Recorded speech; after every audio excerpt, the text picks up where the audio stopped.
The first, like, that defining moment where I was like, oh, this is kind of wrong, and I shouldn't be doing that is when my mom walked in on me after I cut, because that was when and it was hard because, like, I had hurt my mom, without intentionally doing it. When I was trying to hurt myself, trying to relieve myself of my mental pain and make it physical, because that's what cutting was to me, was taking my mental pain and making it physical. I had hurt my mom.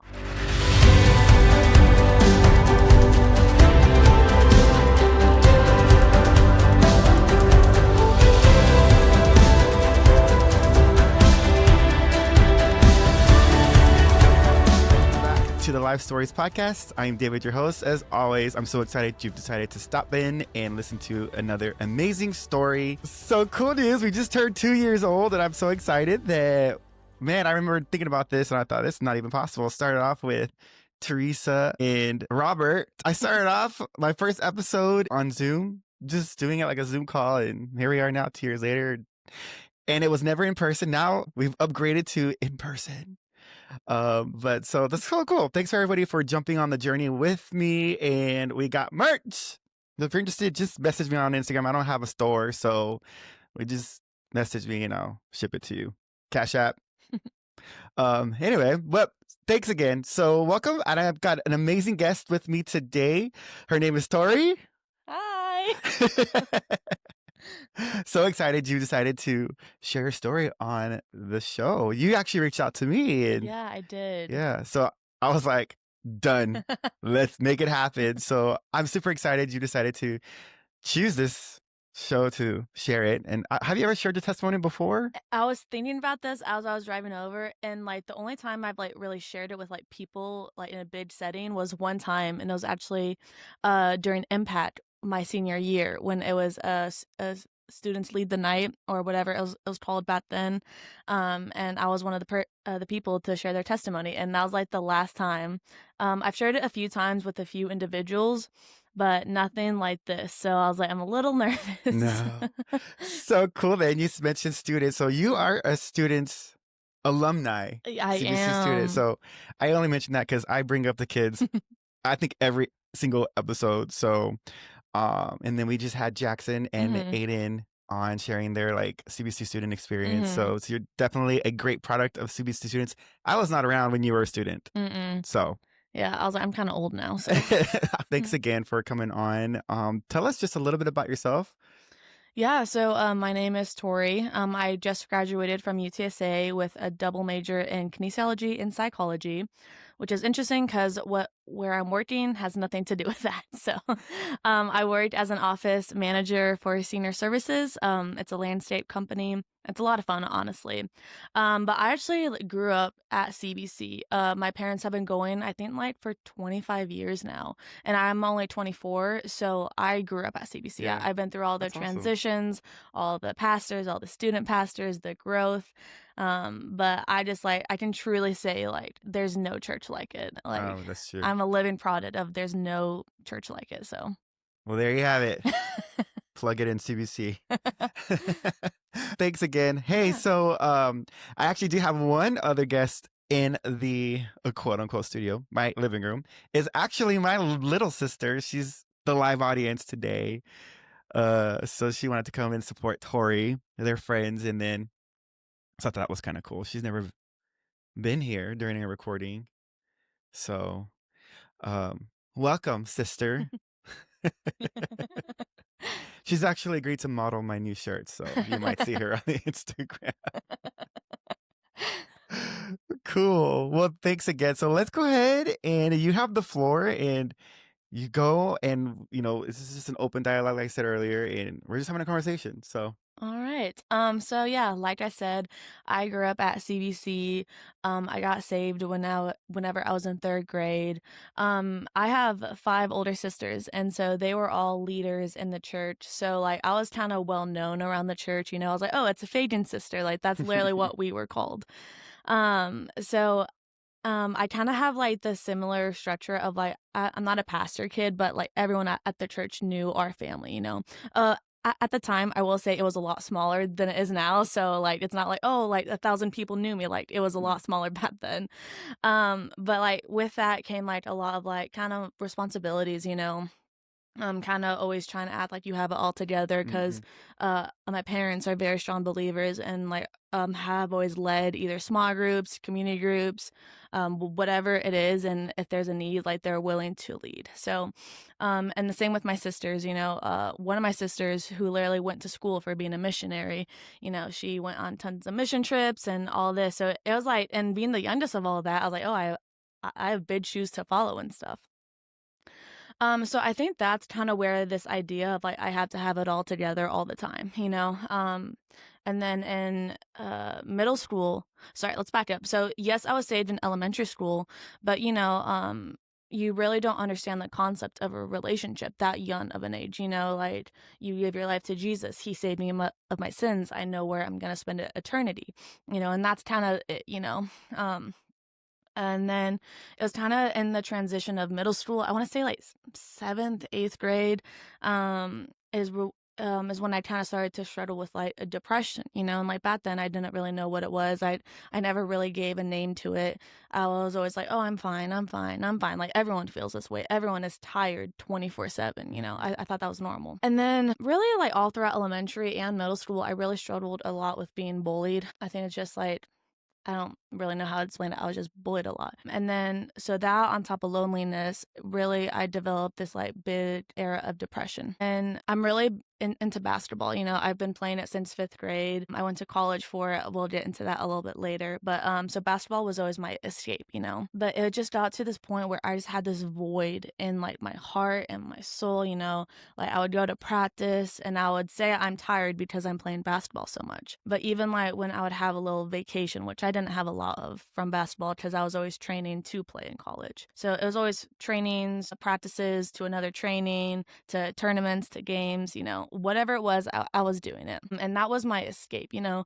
I was going to church. I was one of back then we also had student rep, so I was also a student rep back then. So like that on top of everything, I was just so tired all the time. But I kept just saying, I was like, oh no, I'm fine. You know, like this is normal. I know where I'm gonna spend eternity, so everything's fine. You know, like I'll just go on.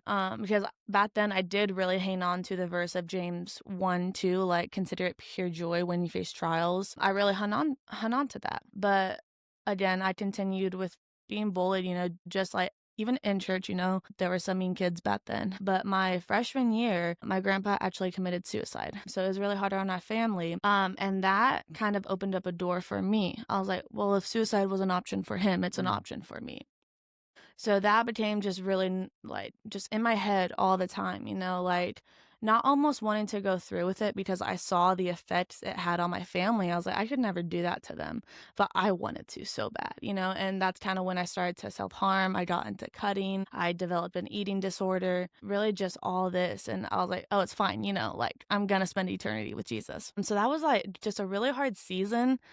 And I kinda learned, and I'm still kinda learning this, which is interesting because I look back at now, I was like, "Oh, I'm still learning that." But, like, yes, Jesus cares about where you spend eternity, but He cares about your everyday life. And, that was kinda when, I started to, like, seek help the help I needed, you know? My mom, who was very supportive, kinda started to notice.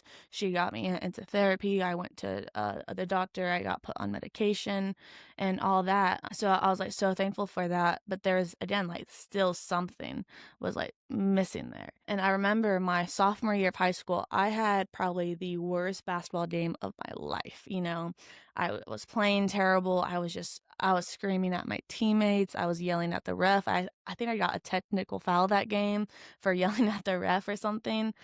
And it was just awful, you know, and of course my parents were disappointed in me, you know, I was disappointed in myself. But that was just when kind of self-harm kind of reopened, you know. I remember I went to my room and I'm sorry if this is a little graphic, but I got a knife and started to cut my wrist, you know, and then I wrapped it up and pretend I was going to bed, you know.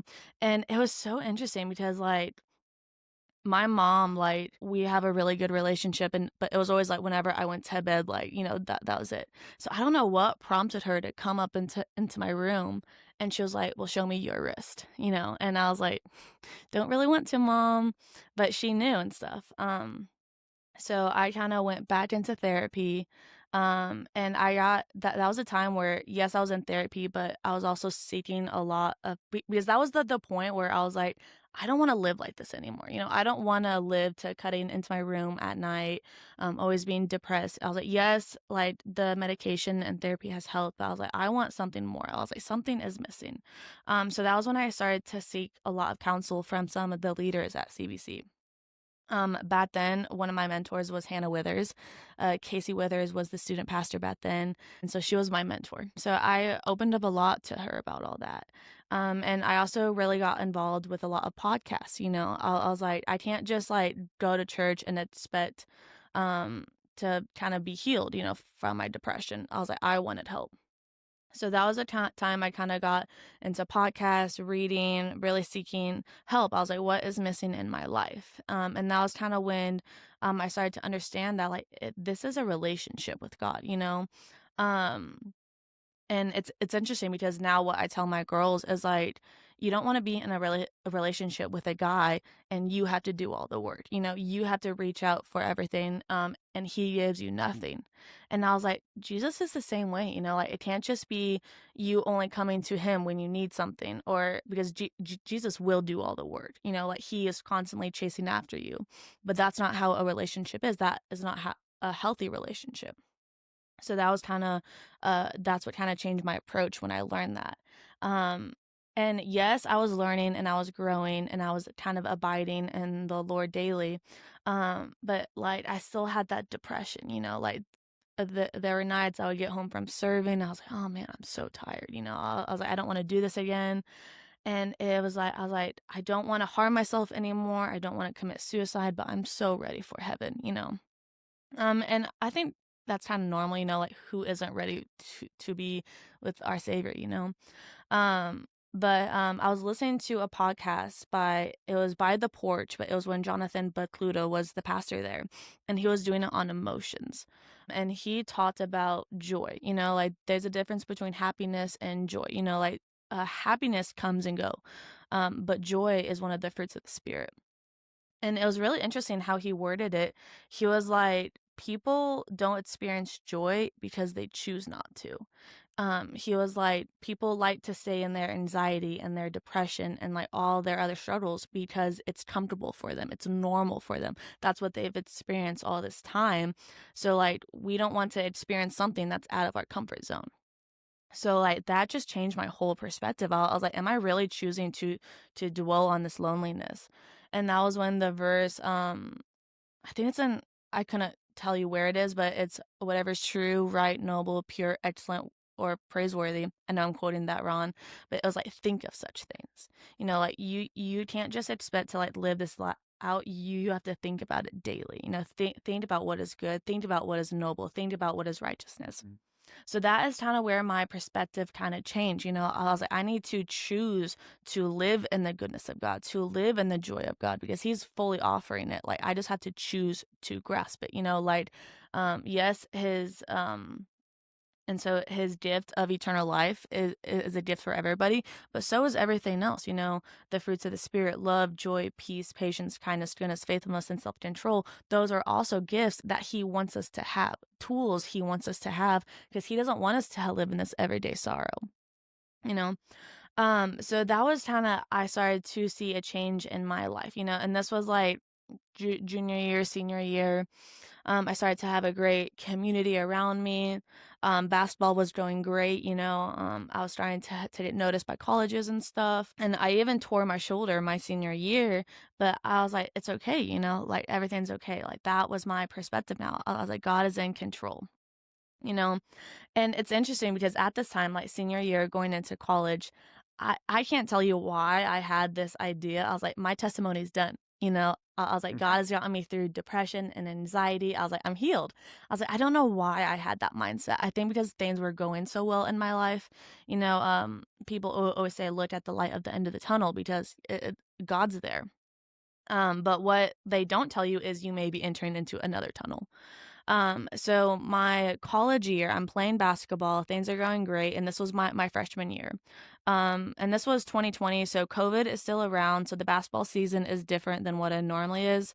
So that year, whenever we left for Thanksgiving break, and so we wouldn't come back until the new year, because they didn't want students leaving and going home and then coming back, because of COVID. So it was the day I was packing to go home for Thanksgiving, for I think it was like a 6-week break.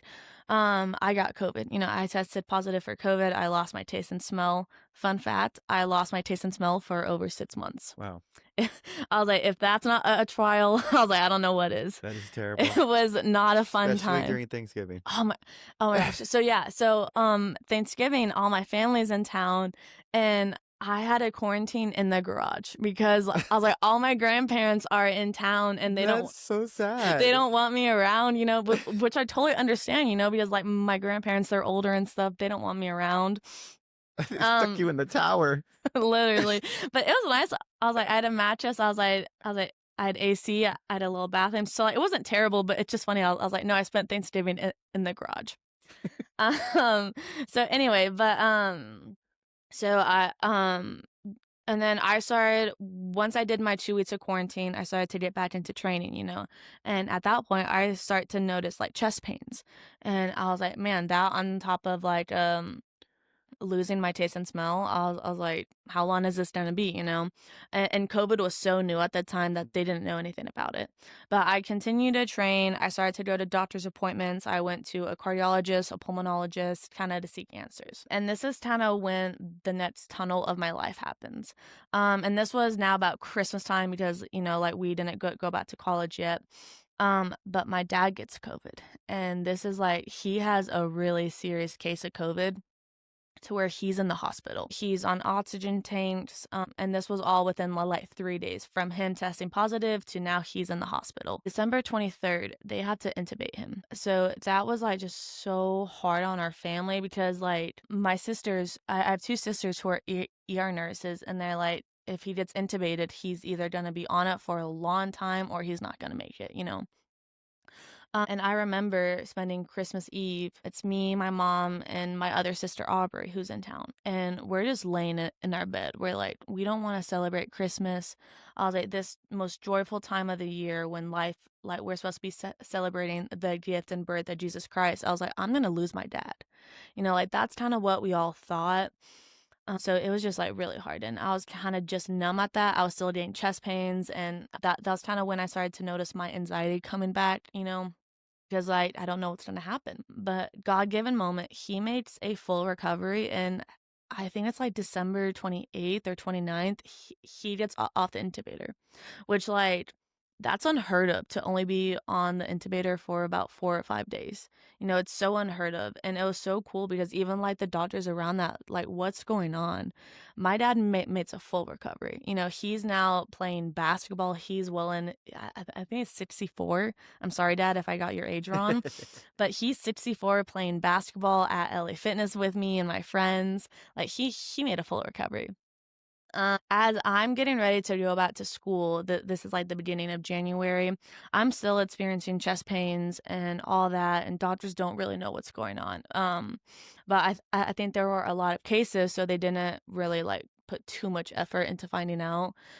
Like I went on a lot of tests, stress tests, but everything was coming back normal except my heart rate and chest pain. That was the only abnormal part of it.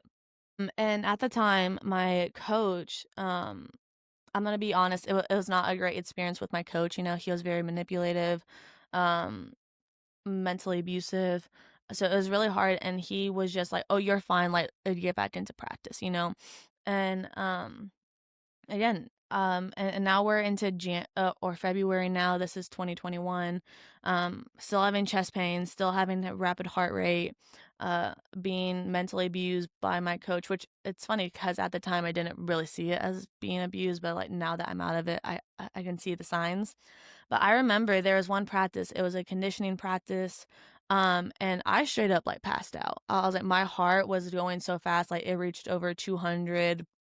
Like, I fall to the ground, and, I'm going in and out. I was like, "I don't know what's really happening," but one thing I do remember is my coach throws his clipboard on the ground and walks out and goes, "I don't have time for this," Wow. you know?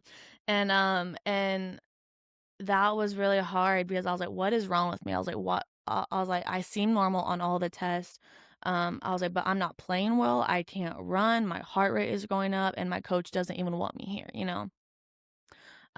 So that was just a really hard season in my life, because I kinda started to fall back into, like, these patterns of depression and anxiety, but, like, I was still seeking God fully. I was like, "God, I trust you," and I was like, "I know you can do miracles." I was like, "Heal me," I was praying on that reliance of God, heal me.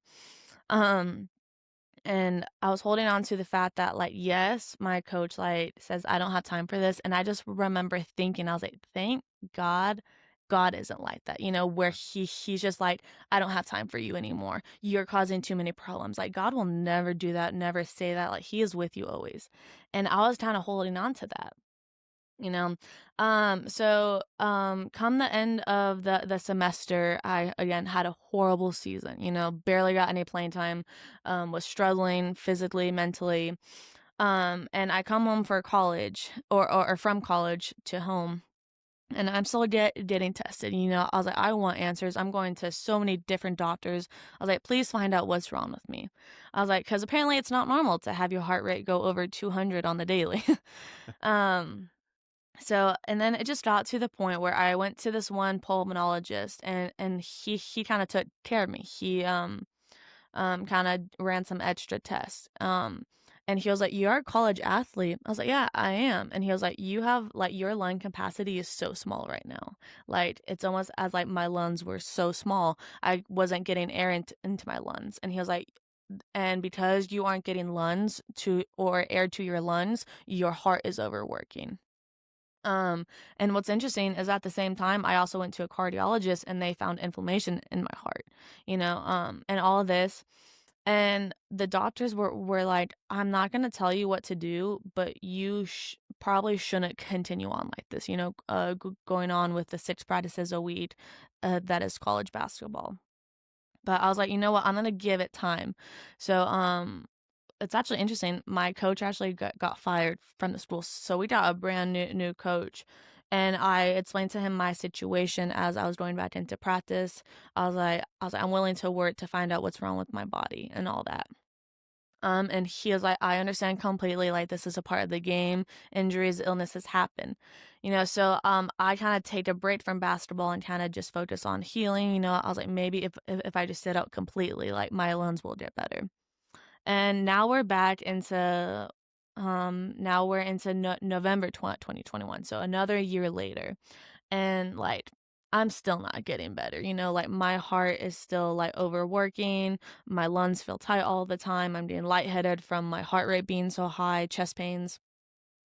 And, I kinda just, like I was like, "Okay, maybe it's time for me to step away from basketball," and, I didn't really have a lot of peace about it, because I was like, I wanted to play basketball so like, I wanted to go to the next level, I wanted to play overseas, like, that was my passion, and I was like, "God, like, why did you give me this passion if I can't pursue that passion?" Um, but in that, I was like, even if I don't fully believe it, I'm holding on to the truth that God is in control. Even when I don't see it, even when I don't feel it, I know God is there. And like even like I was like, I don't believe it right now, but I'm holding on to that truth because I have to hold on to something. I was like, if I don't hold on to this, I'm spiraling back into my depression and anxiety. So, and this was a junior college, so I ended up graduating, a semester early. I was like, I got all my credits done. So then I moved back home. I was like, I don't know what I'm doing with my life now, so I might as well just move back home, save money, transfer to the local school, which is UTSA. Um, and I'm kinda just going through a midlife crisis. I was like, "What am I doing now?" I was like, "I have no basketball." I was like, "I don't know what I'm doing with my future now because my future was basketball." So I kinda, so I have 3 sisters in the medical field. One's a pharmacist and 2 are ER nurses. I was like, "I'm gonna follow their path." I'll join a hospital. I was like, "I'll work at a hospital." So I became a scribe. I changed my major to biology, and Let me tell you, I was only a medical scribe for 3 weeks. I was like, I hated it with a passion, and I was like, "What the heck?" I was like, "My sisters do this, why can't I?" But I was miserable clocking in, clocking out, and, like, nothing against the job itself, it was just I was so unhappy, and I was unhappy with my classes because I was taking, like, biology and chemistry and all those labs, and I was like, "I'm miserable." Um, and I was like, "I don't really have a strong community right now." Um so it was just really hard. So I quit my job, and then I changed my major. I was like, the only thing I know is sports, so let me change it to kinesiology. So I changed my major, and it was funny. My dad was actually coaching my nephew's team. He was 12 year olds at the time, and he knew I was struggling. I was like, because I would work, go to school, come home, and that was it. So he was like, "Do you wanna come, help out with this basketball team?" He was like, "It's not paid, it's volunteer work." And I was like, "Absolutely not." I was like, "Why would I wanna coach 12-year-old boys?" And, like, that's what I was thinking, but at the same time, I was like, "I got nothing else to do?" So I started to be his assistant coach, which was really fun, from being my dad always coaching me to me being his assistant, like, that was a really fun transition. And let me tell you, I fell in love with it. I fell in love with those little boys, teaching them how to do a layup, shoot a jump shot. That I started to get into trainings and like coaching over the summer and all of that. But back up a little bit. I had a falling out with a friend, a friend that I thought was always going to be with me. We met in college. She moved down with me to San Antonio, and we had a falling out, and honestly, I don't know what it was about. So, and she was like my only friend at the time, so I was like, I have nothing. I have nobody. I was like, what's going on? So I almost did that thing. I was like, I'm gonna jump back into school. I was like, I'm gonna jump back into work, being a basketball coach. I was like, I'm gonna try and get as many trainings as I can do and all that.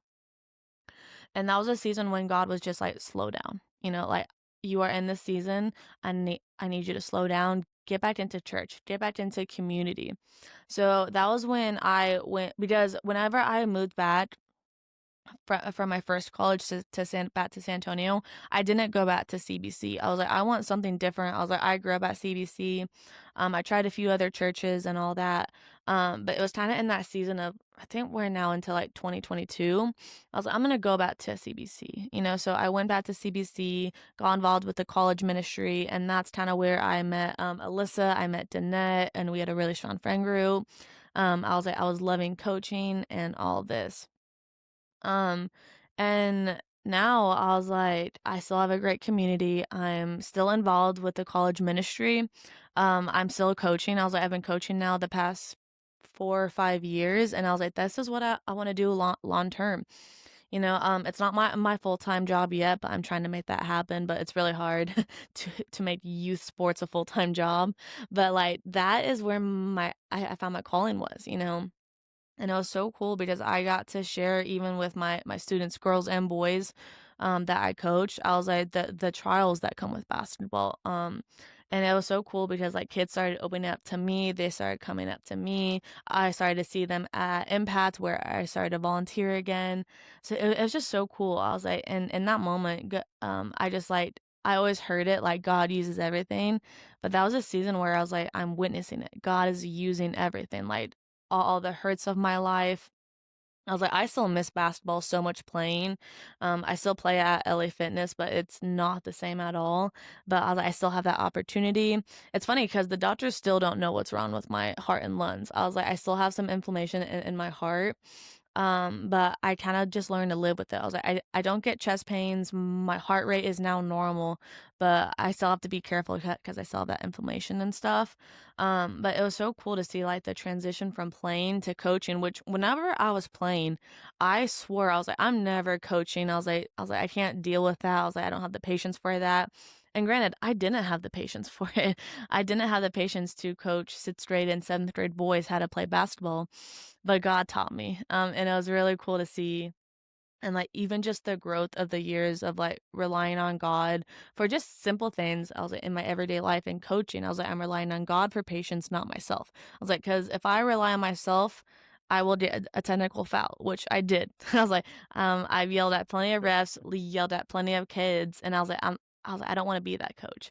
So like, it's so cool. I've just been in a season, and I'm still in this season of like God is continuing to grow me and work through me, that it's not just you get to a certain point in your salvation and then like that's it, you've reached your maximum salvation, like you're it. Now you just wait for heaven. Like God is continuing to like grow you.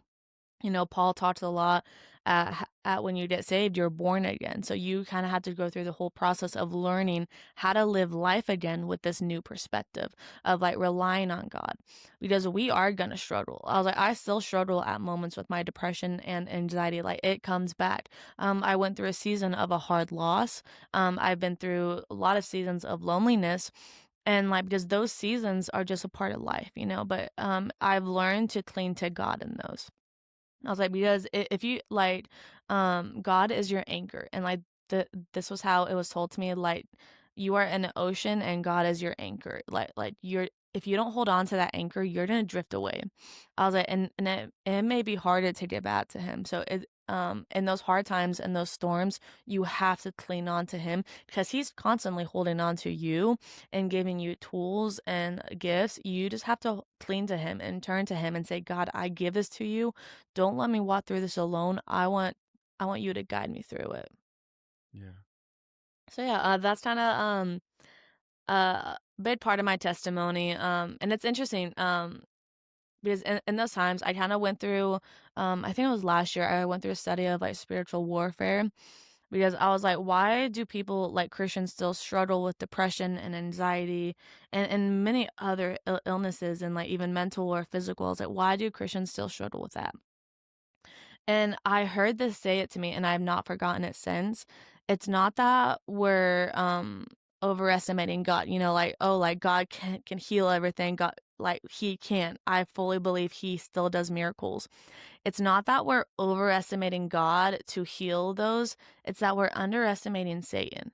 I was like, because Satan has so much Mm. power in this world because he is the prince of this world, And it says that the enemy comes to steal, kill, and destroy. Like I've learned that the enemy hates you with everything in him. Like his sole purpose is to make sure you don't follow God. So when I came to that realization of we're not overestimating God, we're underestimating the enemy, I was like, that just gave me this whole perspective of like how important it is to not only cling to God, but use the tools He's given you. And so the armor of God, how we're supposed to hold up our shield of faith and the sword of the spirit, and how we're supposed to use those daily. And this is all just stuff I'm recently learning. Growing up, I always think I was like, oh, I've heard it all. I was like, and I know that's pride talking, and I'm definitely working on that. But it's so cool whenever I learn something and I get a different perspective on something. I was like, wow, like, won't my God do it? Um, I was like, I feel like I'm kind of just rambling right now, but yeah, No, that's kind of just what God has got me through. Like God is still using me and working through me, but my biggest takeout of all that is like cling to God because He's clinging to you. that's good. Wow, I never knew any of that. I've known you for what, a couple of years now. a, a lot of people don't, and this was something I got convicted about even last weekend. I was like, because I've been leading students and like other people for so long, but not a lot of people know me and stuff. And like Nick Henderson, the college pastor, he was like, if you are only 99% known, you are unknown. So that's kind of something I'm working on and learning about. I was like, I need to be more open, and my mom is a big encouragement of like, you need to share your testimony. And I was like, I've shared it with my girls, and kind of helped them in similar seasons. I've been a camp counselor for like 6+ years now. Squad leader. Squad ladies. um and so like being able to like show what God has done in my life and how He can do it in their life, but at the same time I'm learning. I was like, I'm still struggling daily. Who am I clinging to in those times? Like yes, God, like yes, He is. You always need to cling to Him, but I need to be able to open up about my everyday struggles, my past struggles with people around me.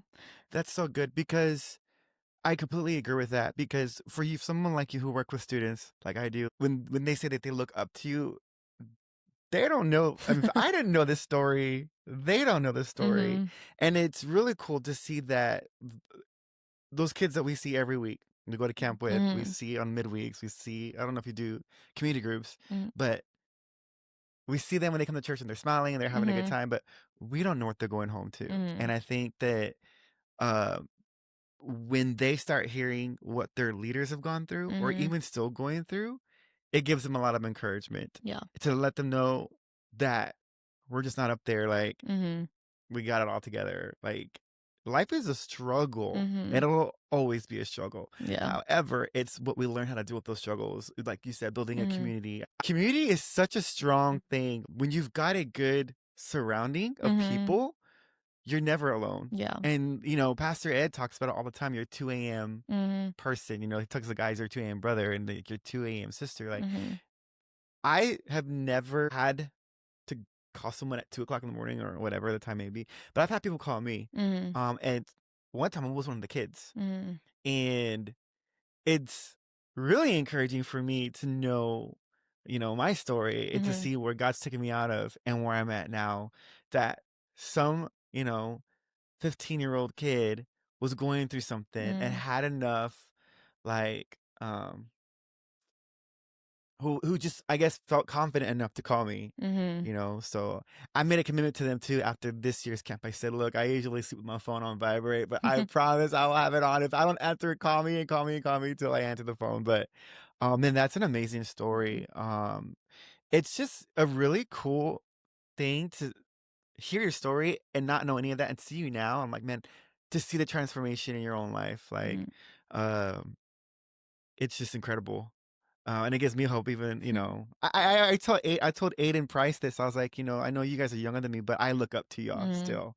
I mean, I think CBC has some phenomenal leaders and a lot of them are younger than I am. Mhm. And even you're included in that. Like, you just are such a good representation of who Jesus is to these high school Mhm. kids.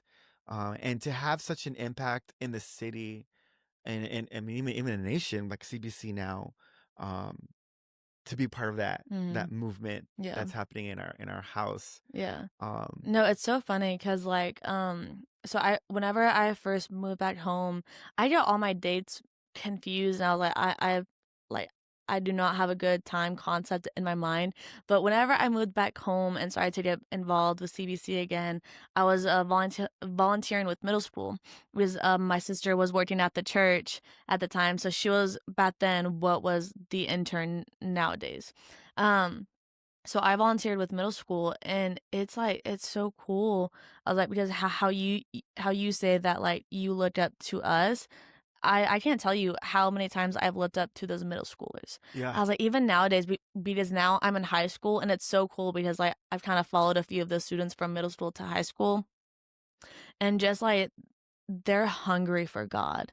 And it not sad. I don't know what the right word is, but I was like, man, I wish I was like that, you know? I was like, yes, I was involved in the church and serving, but my heart wasn't in the right place. And you can tell instantly if someone's heart is yeah, in it. Like I think it's just one of the gifts of the spirit of like because Jesus shines through them.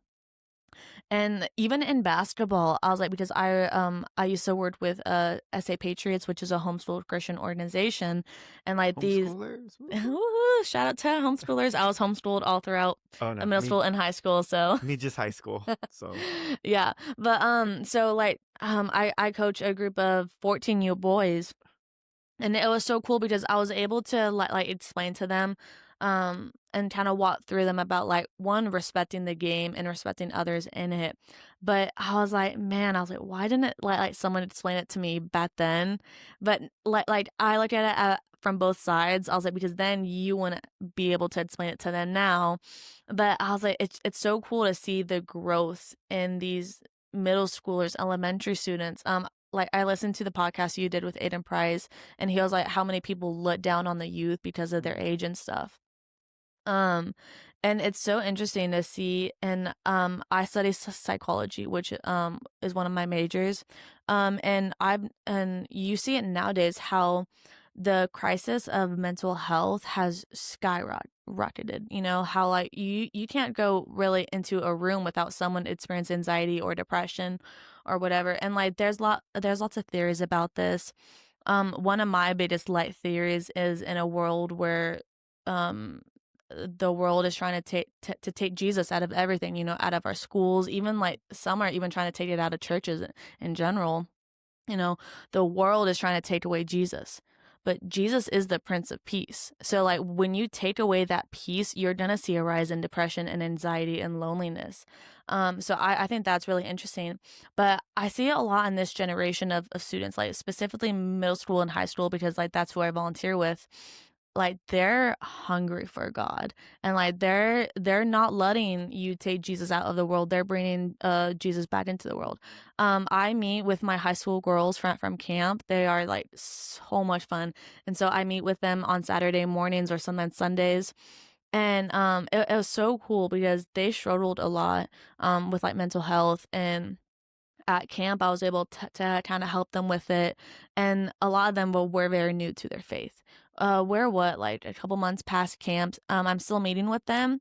They're starting Bible studies at their school. Like they want to start a club at their school. They're asking questions. They're inviting people to midweek, and it just makes my heart so happy. Yeah. I was like, in a generation where the world is trying to take Jesus out, they're bringing him back into everything. Like I see it in the rise of students at midweek, at the camp numbers we see. I was like, whenever I went to camp as a student, there were maybe 200, 300 students, you know? And now as a leader, I think high school camp, we had what, like, I don't even know, like 800 I think it was students? something like that. Yeah. It was like phenomenal. And I was like, oh my gosh, like this generation is hungry. And it makes me so happy that I get to be a part of it, Yeah. you know? I was like, I'm thankful that these students like have leaders who pour into them.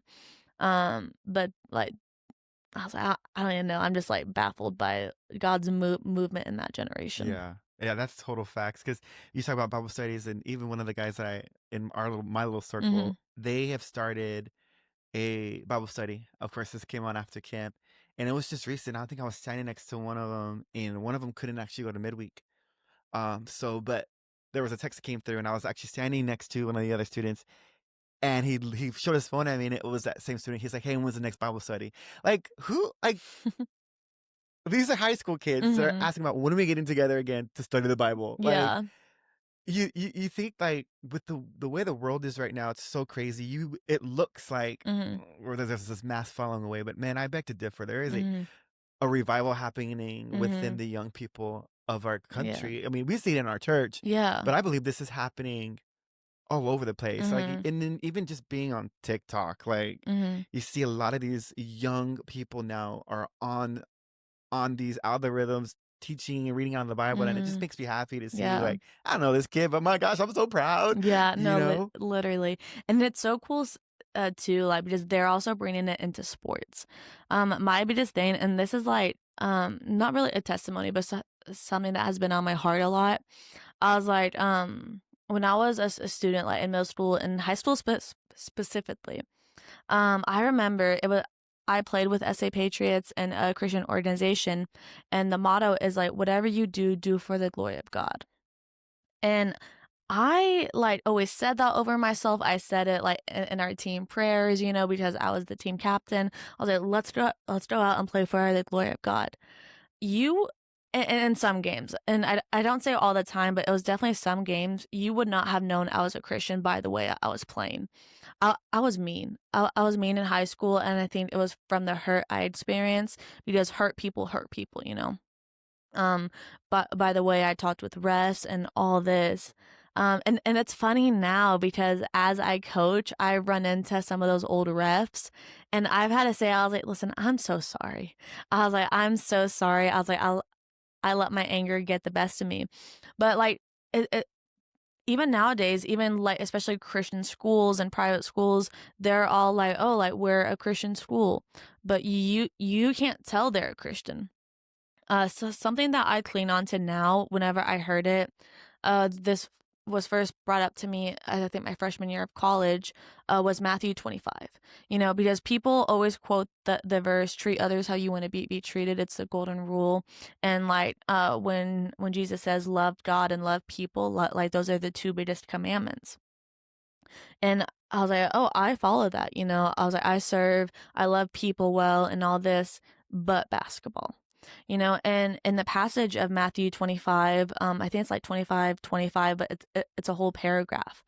And the biggest takeaway like that I hold on to is Jesus says, "Truly what you have done to the least of these, you have done unto me." And that changed my perspective. I was like, why is this not quoted more often? Because we always quote, "Treat others how you want to be treated." And I think with that mindset, since I was treated so badly, I didn't care how I treated others, because they would just treat me badly back. But when I got that perspective, I was like, this person, I was like, this could be Jesus. Like I need to treat this person like I'm treating Jesus. And that changed my perspective on how I coach nowadays, how I play at LA Fitness. And listen, I still fail. I still struggle. I still fall into moments of anger and all that. But that changed my perspective on just how I lead. That this student is an image bearer of Christ and that I need to treat her like I would treat Jesus, because you would never go up to Jesus in a basketball game like, "Why'd you foul me? What the heck are you doing?" And just get up all in their face, because I did that. So I was like, I wish someone would have told me that back then. I was like, you are an image bearer of Christ and you need to treat that player, that ref, that coach, that those parents who are yelling at you and you don't know why, you need to treat them like you would treat Jesus. And that just changed my perspective on things. That's the word for everybody. I mean, even I think about work. Don't even get me started on work. God is still working on me in I'm gonna work. have to just put image bearer on my laptop at work. But man, I mean, I'll say this is there was one time I was at work and I wasn't in the best of my moods and Mhm. I got interrupted by someone who wanted a tour, which is literally what we do. But I'm not a leasing agent, but I set the tour, and I was kind of short, kind of grumpy, and then he tells me this. He looks at me in the face. He goes, "You go to CBC?" I was like, "Eh? What CBC?" And I was like an instant reminder of Mhm. like, you don't know who you're talking to. Mhm. Like if Pastor Ed or any of our campus pastors or even our leaders, like our friends, would walk in like that, I would never Mhm. talk to anybody like that. Yeah. And it's funny now because after that conversation, I see this guy in church all the time. But it's cool. We have this cool friendship now. Like he comes up to me, says hello, and we shake hands, whatever. But yeah, man, that's and then that was a saved person. But just think of someone who's going Mhm. through something and they catch you at a bad Mhm. moment, and you Yeah. don't know what you say or just Mhm. what seems like an innocent reaction could affect their life. Yeah. Yeah, because you don't wanna be the reason someone doesn't know Jesus. That hurts. Like, whenever I first heard that, I was like, "Oh," You I was like, don't want to be the reason why somebody doesn't know. Oh "Mm, man, that's tough. yeah." And not the good tough now in Mhm. word. Yeah, no, one of my one of my favorite quotes is from The Blind Side, of the movie, a top movie in my opinion, but, the mom, because the son goes to a Christian school, and she was like, "Either we take that name seriously or we take it out of our school title." Or like, don't quote me on that, it's not exactly how it goes, but, you like, I'm the same way. I was like, I post about Bible verses and scripture, but then I would, like, play a game and, like, you wouldn't see that. So either I take it out of my Instagram and stop calling myself a Christian, or I take it seriously. And that was a big conviction in my life. I just want to ask a question, kind of going back to your Mhm. testimony, Yeah. because you mentioned that you were in a dark spot of Mhm. being depression and you were cutting yourself and hurting yourself. Mhm. And I know you've moved past that, but was there a definitive like moment where you're like, this isn't right, or I Mhm. got to stop doing this? Like, was there, you said you listened to podcasts or, Mhm. or I don't know if you were kind of going to students still at that time. Like, Mhm. at what point were you like, I can stop doing this? Because I think people do that. There's different ways people do that. People do that because they're depressed, Mhm. and then some people get a dopamine Mhm. hit off of it. So it Mhm. becomes an addiction. Yeah, So no, for sure. how would you speak to someone who is struggling with that? Not because maybe they're depressed, but this is actually like a drug to them. Mhm. Yeah, no, so I was definitely addicted to it. And I have kind of two answers to this. So the first, like, that defining moment where I was like, "Oh, this is kind of wrong," and I shouldn't be doing that, is when my mom walked in on me after I cut. Because that was when she and it was hard because, like, I had hurt my mom, without intentionally doing it. When I was trying to hurt myself, trying to relieve myself of my mental pain and make it physical, because that's what cutting was to me, was taking my mental pain and making it physical. I had hurt my mom. And, like, yes, that was a big part, but that was kind of when, because at the time I wasn't in therapy. I kind of had that mindset of, oh, I'm fine again. I don't need therapy. I'm done with it. But in that time, I got back into counseling, and I had a Christian counselor. And it was just kind of everything, getting back into therapy, walking closely with God and the podcast and reading, because, like, it was in that moment, I was like, because my actions affect other people. But what's interesting is, like, yes, I healed from that. But all throughout high school, I continued to find other ways to unintentionally hurt myself. I would overwork out to the point where I couldn't walk anymore. I would starve myself in the sake of, like, oh, I need to get in shape for basketball. You know, so I found other ways to harm myself without physically harming myself. Um, and kind of getting out of that, because I even struggled with it, even coming back from college, stopping basketball, I realized I still struggled with an eating disorder. I would eat, and then starve myself and overworkout. And I didn't realize, I was like, oh, that's not an eating disorder, but I was like, I wasn't treating my body right. And I remember I went to the Passion Conference this past winter and again, Jonathan Pecluda, which, by the way, he's my favorite. I was like, I will quote him daily. I read all his books. I listen to anything. Like, I want to say number one fan, but I'm a big fan. And he was like, he was like, when you harm your body, it's worship to the enemy, because the enemy is winning in that moment, because you're not thinking about God in that moment. You're not thinking about the goodness of God. You're only thinking about yourself. And it's hard to explain because some people may find that harsh, but sometimes the best way to get out of that is to stop thinking about it. You know, I because, like, and it's, again, it's hard to explain because it took time for me, but I had to stop dwelling on the hurt and the pain and start living in the truth of what God has to offer, which is joy, happiness, love, patience, peace, and wisdom. So it's almost like God had to get me to, like, He took me to my all-time low and in order to build me up. But in that building up, I had to choose to let go of that, to choose to stop harming myself, to choose to in a healthy way take care of my body, you know?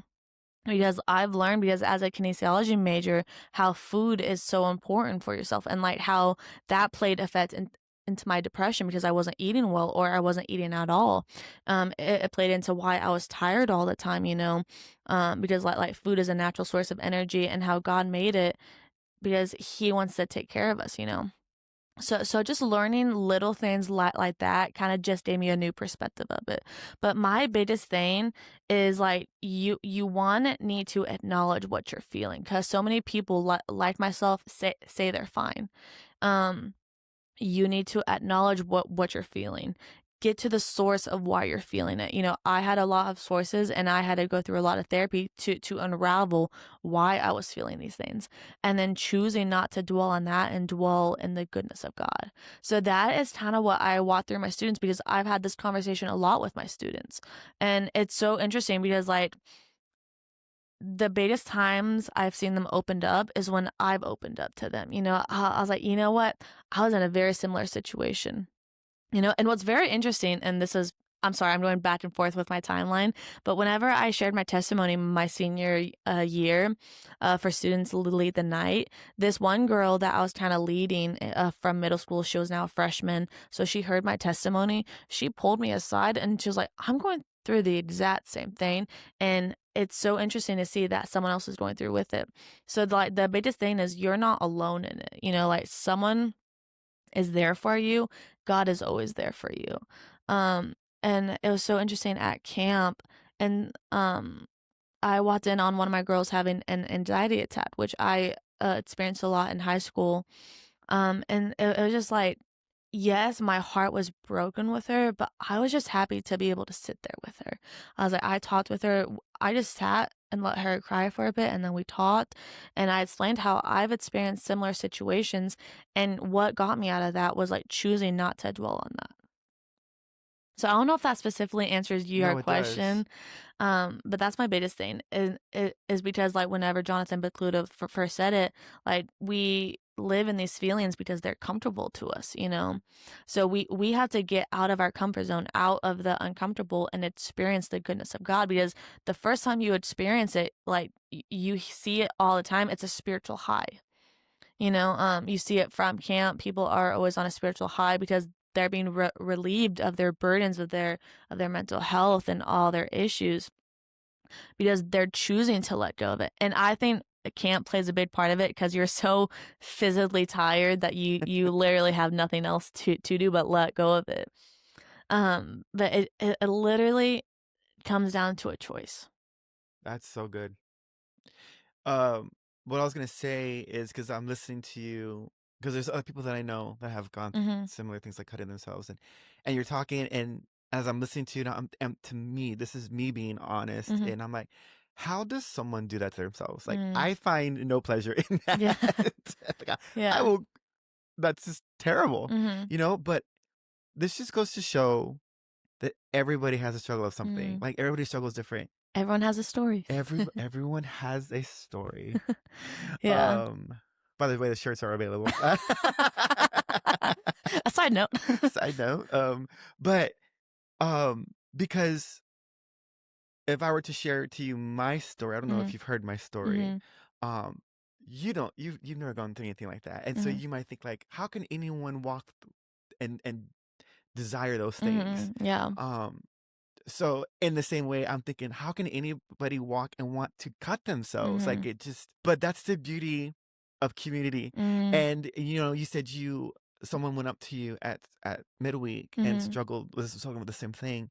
You know, I had a similar kind of interaction with a Mhm. student. It wasn't that I walked in or knew or anything.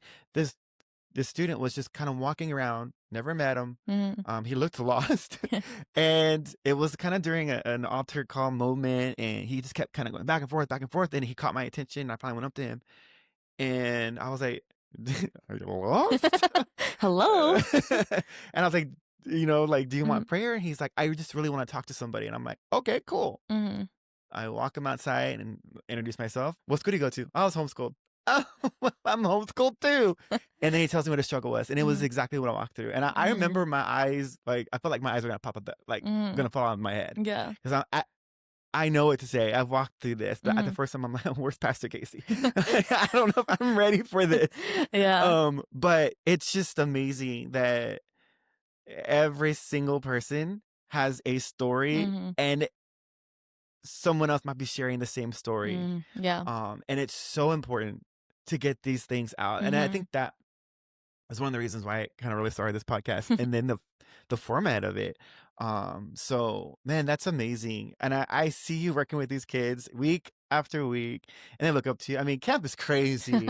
I might have to try to find some photos from the student Instagram and like throw them on the YouTube, because I mean, you're so proper and put together, but at camp you're just like Bro, I'm a different person at camp. I don't know what it is, like no, like, I get that all the time. Like, whenever, like, people experience camp me, and again, I don't know what it is. Like, one, I'm just so happy to be there because I love camp. Like, I went to camp all throughout middle school, elementary school, middle school, and high school, and then I started being a counselor. You know, I just love camp. It's just something about the energy of camp Because I remember one time at midweek, and we were singing "I Thank God," and everyone's dancing and turning, and like I got out of breath. I was like, "How did I do this at camp? Like for 3 sessions for 4 days straight?" I was like, "How did I do this?" Hmm. So I don't know what it is about the camp experience, but it's just something you just have to experience. And I think it's the same for leaders as well. Mhm. Like, I work obviously in the corporate world, and I work with non-believers, and they know that I serve Mhm. with CBC students. They know that I mentor a lot of kids. And it's cool that they're just like, "Oh, we just love that you do that." But when I take time off to go to these camps, and they're like, "Did you enjoy your vacation?" I'm like, "Vacation? It's not a vacation. What vacation? These kids kept me up till 3 or 4 o'clock in the morning talking about nonsense." But um, it's encouraging for the leaders as well. Mhm. Like, Yeah, no, I for come sure. back so refreshed, even though I'm Mm. exhausted. But I'm Yeah. like, man, I see the breakthrough that these kids Yeah. will go through. But I love serving along great leaders like Mm. yourself. And then in Michaela's episode, Mm. she spoke about you very highly, and Yes. you had such an impact on her life. So it's really cool to hear the impact you have. And Mhm. then you're the one that reached out. Yeah. Um, No, so I will say Michaela has been a big inspiration of why I want to do this. She was one of the people I've shared glimpses of my testimony to, and I will say this, like in all my years of leading, and I won't say I was leading Michaela because we were just friends. But I had never seen someone radically change their life that fast. And she was such an inspiration of what it means, like when you get to know God, what it means to fully chase Him with your whole heart. Like, because this has all been within a year and a half of her not knowing God and to almost um, like struggling with everything to she's a whole new person. Like she's leading students now. We talked on about that. staff. Yeah, literally, like she's on staff sharing her testimony. So she's been a big inspiration to me that like I shouldn't be ashamed. Because I think it's very easy to share with like one person or one individual, or especially students. It's very, in my opinion, it's very easy to share with students because they don't see you in your everyday life. Mhm. It's a whole nother thing to share with your friends, with your family, with your peers, with your community, because these are people you do life with. Um, so I will say that's been a big inspiration, because, like, God has placed it in my heart recently of, like, tell your story. And I was like, where am I gonna tell my story? I was like, I'm not one of those people who can just get on their Instagram and, like, talk. I was like, I just can't No, do I that. can't do that either. It's so Um, weird to me. and then I was like, wait, I know someone who has a podcast. Um, so yeah, this has been a truly amazing experience, and I remember telling you whenever I walked in, I was like, I was so anxious, and I was like, I don't know what to say, and now I feel like I can't stop talking. That's good. I love it. This is the point. No, like I told you, I still get nervous every single time I hit record. I'm like, well, what am I gonna say? Mhm. Hello? Yeah. Um, No, but one thing is like it's not about what you say, it's about what God is saying through exactly. you. Yeah. And I was like, I'm gonna be honest, I don't know what I talked about for the past 45 minutes. I was like, it was just God speaking through me, and that's what I prayed for. So like I'm so grateful for like we don't have to know all the answers. Right. Like we can just rely on God and like He will speak through us if we let Him. That's so good. That's so good. I think that just pretty much wraps it up. It's just Yeah. we just gotta trust God in the process, Yeah. and an encouragement for someone too who is still struggling Mm, through something. You've given your life to Jesus. You found your community. You're mm, serving or not, but you're in church. You're reading your Bible, and you still find yourself struggling. Like, that does not mean that you're not a son or mhm. a daughter of God. Like, we're all still struggling. I still struggle. You said Yeah. you still struggle. Yeah, no. So that's the beauty of the community too, that you can Yeah. call someone. And kind of the last thing I kind of want to end with was Yeah. like I remember like because like Michaela mentioned this in hers, how like whenever I kind of quoted let like Jesus hurts when you hurt, and like I got to that point whenever I was like struggling with my depression and stuff and kind of coming back from college. and I read the story of like Mary, Martha, and Lazarus, and like Jesus did tell Lazarus, and he knows like Lazarus has been dead. And what's also interesting is he knows he's about to raise him from the dead. But in that moment, because Mary and Martha are hurting, Jesus weeps, because in that time, Jesus hurts when we hurt. Like he mourns whenever we mourn. Because like God doesn't want us to live with that. So like that was like again another conviction in my heart that like he's going through this pain with you, that it's not us like overestimating God, that he can't get us through this, because he's right there with us. Like Yeah. he's in the storm with us every day. um and it's just like in those moments of like hurt and pain, we just, again, it's a choice to just turn to him and give it to him. And once again, I struggle with this. Like I'm still struggling with this. Like I struggled going up to the altar and confessing like what's going on in my life. Like that's something I'm like in this moment still working on. But I'm just so thankful for a God who like won't give up and who won't slam his clipboard down and say, I don't have time for Mm. this. Like he like when we get to that point of trusting him, he's not like, I told you so, like life is so much better with me. He's like, finally, like my daughter, my son has returned and she's trusting me, and he will guide us well. Get the fattened calf Yes, that's what or I'm saying. pig or whatever it is. But what was the shortest scripture in the Bible? Jesus wept. Jesus wept. That's one thing that Michaela said, that you Yeah. said, and I thought, wow, and obviously he was weeping for a Mhm. very different reason.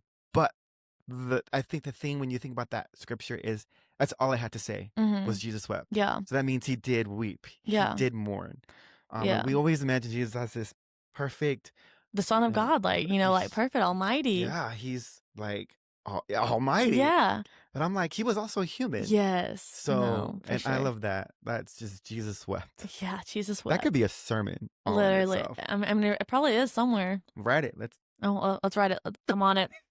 I'll get with Aiden Price about that. There you go. And Aiden Price will get it together. Those Aidens are, they're No, what's funny is phenomenal. I play basketball with them, and they're so fun to play basketball Yeah, with.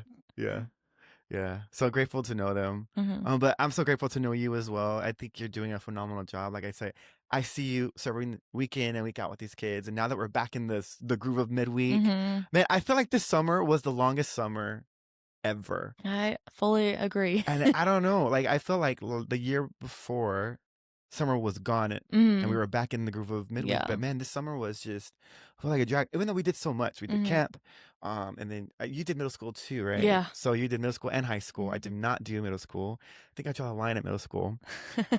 But You would say that now, but you just have to experience. well now, and I don't know, the leadership actually doesn't know about this, but I was actually thinking, I was like, since fall retreat is coming up and it's literally just a Friday, is it? Love fall retreat. It's not a Friday?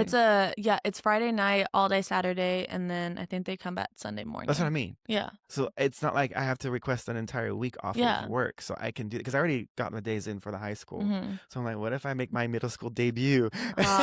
It is like they will keep you on your toes, but they are so much fun. Like I Oh, love no. middle schoolers. Yeah, they're probably high school kids times 300. And it's, oh my gosh. Oh, I have so many stories about middle school, but But yeah, no, that's awesome. I'm so happy that you decided, that you actually reached out to me and said, hey, I want to share my testimony. Done. I can't. My heart was racing whenever I sent that, and like I just felt God. He was like, just do it, just send it, just send it. I was like, okay. That's awesome. And it's just something to think like that God spoke to you to say, share your testimony on David's podcast. And that's just encouraging for me as well. That Yeah, it was very specific. So that's all. I'm gonna cry. But man, that's just it's so cool to hear that on the 2-year anniversary. Because I mean, before I was just like, this is just gonna, I thought I would get 6 episodes in and be done with this thing. I mean, that was 2 years ago.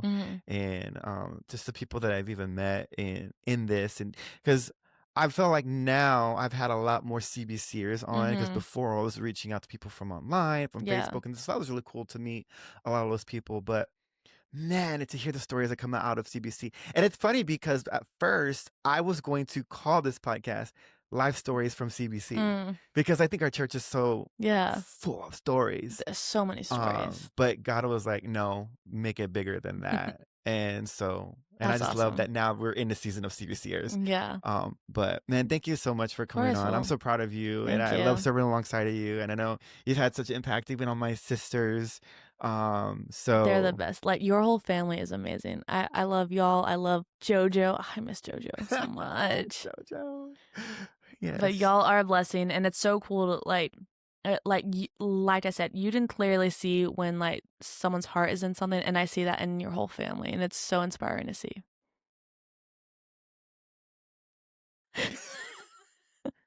Our family cries easily, Tori. Don't I know it? I've spent a lot of 2 a.m. mornings with them. But that's what I love about y'all. Oh So man. Well, I definitely appreciate you and your family too. And even like we talked about a little bit earlier, how our parents are our becoming besties friends. now. Yeah, so that's super cool. I've been praying for that for a long time. Yeah, of So thanks again. course. But I do ask my guests to close us out in Of prayer. course. If you're willing to do that. Nothing Yeah, else? of course. No, I think that's it for one night. Awesome. All right. So Lord God, I just want thank you for this opportunity that we get to come and just share what you are doing in people's lives, that we have this opportunity and free will and free speech to do that. I pray that through this podcast that it's not about us who are speaking but you speaking through us. I pray that you impact so many students and even adults who are struggling with the same thing, and that they will just choose to trust you and turn to you. I thank you for all that you are and all that you do for us, and in Jesus' name, amen. Amen.